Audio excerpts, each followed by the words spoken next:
Sir, தெய்வங்களுக்கு சிலைகள் பெரும்பாலும் கல்லில் தான் வடிக்கப்படுகிறது, கல்லில் தான் சிற்பங்கள் வைக்கப்படுகிறது. ஏன் கல்லில் வைக்கப்படுகிறது? இதற்கான அறிவியல் மற்றும் ஆன்மீக காரணம் என்ன அப்படிங்கிறத பற்றி சொல்லுங்க சார். அதாவது தெய்வ சிலைகள் ஏன் கற்களில் வடிக்கப்படுகின்றன கேட்குறீங்க. தெய்வ சிலைகள் அப்படின்னு சொல்லும் பொழுது இறைவனுடைய சக்தி டிவைன் எனர்ஜியை கொண்டு வரீங்க.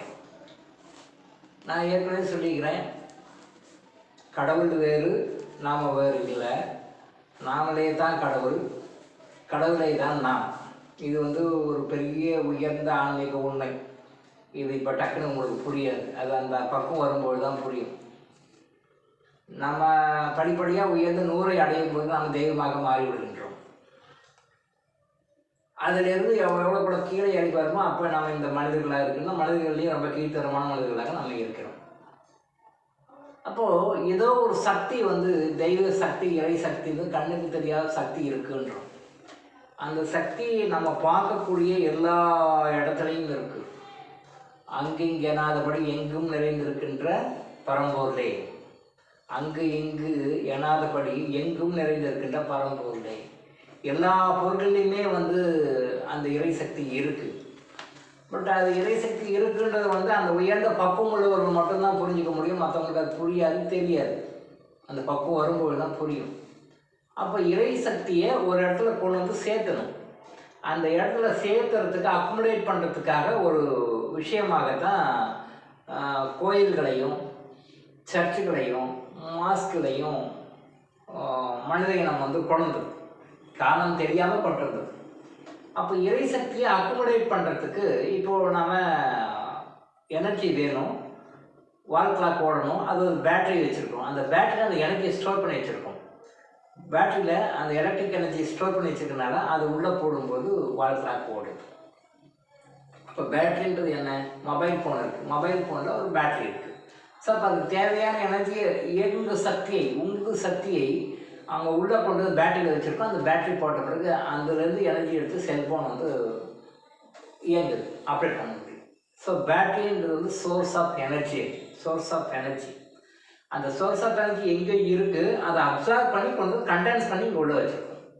அதே மாதிரி உலகம் முழுசும் பிரபஞ்சம் முழுசும் இருக்கின்ற அந்த எனர்ஜியை எடுத்துக்கொண்டு எந்த ஒரு மெட்டீரியலையுமே நம்ம ஸ்டோர் பண்ண முடியும். அது சித்தர்கள் ரொம்ப தெளிவாக இருந்தாங்க. அதில் ரொம்ப விஷயங்களை அவங்க செஞ்சுருக்காங்க. ஒரு தெய்வீக சக்தியை, ஒரு எனர்ஜியை இழுத்து அதை ஸ்டோர் பண்ணி ஒரு இடத்துல வைக்கிறதுக்கு உண்டான டெக்னாலஜி முதல்ல கண்டுபிடிச்சவங்க சித்தர்கள் தான். அப்போ அந்த டெக்னாலஜி படி எனர்ஜியை ஸ்டோர் பண்ணி வைக்கிறது எதில் வேணாலும் ஸ்டோர் பண்ணலாம். அதாவது ஒரு எந்த பொருளை வேணாலும் ஸ்டோர் பண்ணலாம். ஒரு கல்லுலேயோ மண்ணுலேயோ ஒரு பிளாஸ்டிக்லேயோ எந்த பொருளை வேணாலும் எந்த எனர்ஜியை ஸ்டோர் பண்ண முடியும். அந்த டெக்னிக் இந்த law of conservation of energy, அந்த ஆற்றல் விதிகளை தெரிஞ்சவங்களுக்கு தான் பண்ண முடியும். சித்தர்கள் அதுவே நுணுக்கமான விதிகள் தெரிந்து பண்ணுறது. அப்போது ஒரு எனர்ஜியை ஸ்டோர் பண்ணோம், லீக் பண்ணக்கூடாது. அப்படியே லீக் ஆகுனா கூட அந்த லீக்கேஜ் பர்சன்டேஜ் ரொம்ப கம்மியாக இருக்கும். அக்கமடேட் பண்ணிடுறோம், ஸ்டோர் பண்ணுறோம், அப்படி ரிலீஸ் ஆகிட்டே இருக்கும் நம்மளே அறியாமல். அந்த ரிலீஸ் பண்ண முடியாமல் அதை பண்டில் பண்ணி விட்டுறோம். அப்போ உள்ள நிற்கணும் உள்ளே இருந்துச்சு. ஸோ இந்த மாதிரி பொருள் எதில் பண்ணால் மெட்டல்ஸில் பண்ணாங்க, ஜெம் ஸ்டோன்ஸில் பண்ணாங்க. இப்போது மெட்டல்ஸ்லேயும் ஜெம் ஸ்டோன்ஸ்லேயும் பண்ணலாம். பட்டு அந்த காலத்தில் மைன்ஸ் எல்லாம் கிடையாது, சுரங்கங்கள்லாம் கிடையாது. அப்போ சித்தர்கள் மாதிரி முனிவர்கள், பெரிய பெரிய விஷயம் தெரிஞ்ச ஆன்மீக ஞானிகள் தான் அந்த மெட்டல்ஸில் எப்படி எனர்ஜியை கொண்டு வந்து சேர்த்தது தெரியும். மெட்டல்ஸையும் செய்யவும் முடியும். அப்போல்லாம் சுரங்கமே கிடையாது, தங்கம் வெள்ளியெல்லாம் எப்படி கிடச்சிது? விளைவிருந்த நவரத்னங்களாம் எப்படி கிடச்சிது? சுரங்கம் இப்போ இருக்குது. இப்போ எஸ்கவேட்டர் பண்ணுறோம், உள்ளே போகிறோம், மைன்ஸ் பண்ணுறோம், எடுக்கிறோம். அப்போது எப்படி எடுத்தாங்க? அப்போது பூமிக்கு மேலே இருக்கிற எந்த ஒரு பொருளையும் எந்த ஒரு பொருளாக மாற்ற முடியும்.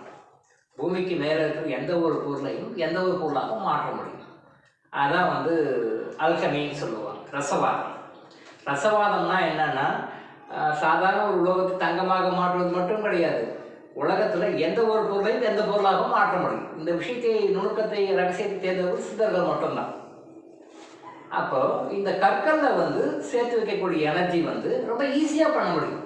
ஏன்னா ஒரு மெட்டலில் பண்ணோம்னா அந்த மெட்டலை வந்து ரெடி பண்ணணும். அதுக்கு சித்தர்களுடைய அனுகூலம் வேணும், அவங்களுடைய தயவு வேணும். அது இதில் தான் செய்ய முடியும். ஒரு ஜெம் ஸ்டோன்ஸில் பண்ண முடியும்னா ஜெம் ஸ்டோன்ஸை வந்து க்ரியேட் பண்ண முடியும். அந்த ஜெம் ஸ்டோன்ஸ்லையும் அந்த சிலைகளை வடிக்க முடியும். அப்போது அந்த ஜெம் ஸ்டோன்ஸை க்ரியேட் பண்ணுறதுக்கு, அந்த டெக்னாலஜி மெயின்டைன் பண்ணுறதுக்கும் ஒரு சித்தர்களுடைய அருள் வேணும், தயவு வேணும். ஸோ இந்த மாதிரி பார்க்கும்பொழுது சித்தர்களுக்கு அடிக்ஷனல் ஒர்க் அது. ஒரு மெட்டலில் சக்தி ஏற்படுறதும் ஜெம்ஸ்டோன் சக்தி ஏற்படுறதும் ரொம்ப அதிகம். அப்போது ஈஸியாக அவைலபிள் திங் என்ன அப்படின்னு சொல்லி பார்த்தா கல் தான். இன்றைக்கும் கல் தான், அன்றைக்கும் கல் தான், இன்றைக்கும் கல் தான்.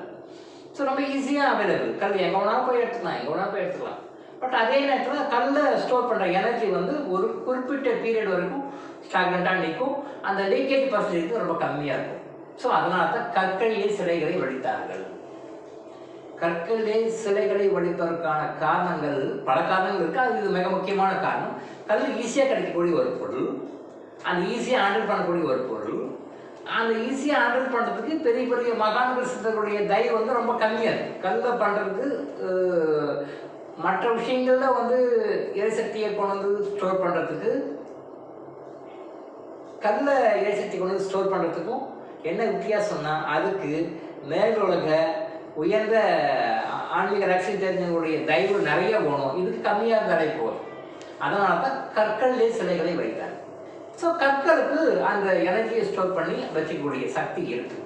சில குறிப்பிட்ட மந்திரங்களை, சில குறிப்பிட்ட வைப்ரேஷனில், சில குறிப்பிட்ட முறைகளை நம்ம அதை பண்ணும்பொழுது அது உள்ளே அப்சர்வ் பண்ணி வச்சுக்கோம். அது எனர்ஜி வெளியில் வரும். விஞ்ஞானம் வந்து லேட்டாக ப்ரூவ் பண்ணும். இப்பயும் பண்ணிகிட்டு இருக்காங்கன்னு நினைக்கிறேன். லேட்டாக ப்ரூவ் பண்ணும். கல்லில் இருந்து நீங்கள் ஒரு எனர்ஜியை ஸ்டோர் பண்ண முடியும். அந்த ஸ்டோர் பண்ண பிறகு அந்த ஸ்டோர் பண்ண எனர்ஜி வந்து அப்படி ஸ்ப்ரெட் ஆகிட்டே இருக்கும். ஸோ அந்த ஸ்ப்ரெட்டிங் ரேஷியோ வந்து ஒரு தடவை ஸ்டோர் பண்ணால் அதிகபட்சம் 12 வருஷம் வரைக்கும் இருக்கும். ஒரு தடவை ஸ்டோர் பண்ணால் அதிகபட்சம் 12 இயர்ஸ் வரைக்கும் இருக்கும். அதனால தான் அந்த பழைய முறைகளில் 12 வருஷத்துக்கு ஒரு முறை கோயிலில் கும்பாபிஷேகம் பண்ணணும்னு சொல்கிற காரணம் வந்து அதுதான். ஸோ 12 வருஷத்துக்கு ஒரு முறை வந்து கும்பாபிஷேகம் பண்ணணுன்ற காரணம் என்ன அப்படின்னு சொல்லி சொன்னால், அந்த 12 இயர்ஸில் டோட்டல் டிஸ்சார்ஜ் ஆகிடும். திருப்பி அந்த பேட்டரி வந்து ரீசார்ஜ் பண்ணணும், திருப்பி ரீசார்ஜ் பண்ணணும். அப்போது அந்த அங்கே இருக்கிற அந்த கடவுள் சிலைகள், அந்த விக்கிரகங்கள், அந்த கற்சிலைகள் எல்லாமே வந்து திரும்ப கும்பாபிஷேகம்ன்ற பேரில் வந்து எனர்ஜைஸ் பண்ணுவாங்க. ஸோ அந்த எனர்ஜைஸ் பண்ணி 12 இயர்ஸ் வரைக்கும் அது அடுத்தது அப்படியே மெயின்டைன் ஆகிடும். ஸோ அதனால தான் 12 இயர்ஸ் ஒன்ஸ் கும்பாபிஷேகம் பண்ணணுன்ற காரணம் வந்து அதுதான். 12 வருஷத்துக்கு ஒரு தடவை முறையாக கும்பாபிஷேகம் பண்ணாத கோயிலுக்கு நம்ம போனோம்னா என்ன ஆகும்னா, அங்கே இருக்கிற நெகட்டிவ் எனர்ஜியை நம்ம கொண்டு வந்துடும். இது நிறைய பேர் தெரியாமல் சஃபர் ஆகிட்டு இருக்காங்க. இதை பற்றி நம்ம தனியாக இன்னொரு வீடியோவில் பேசுவோம்.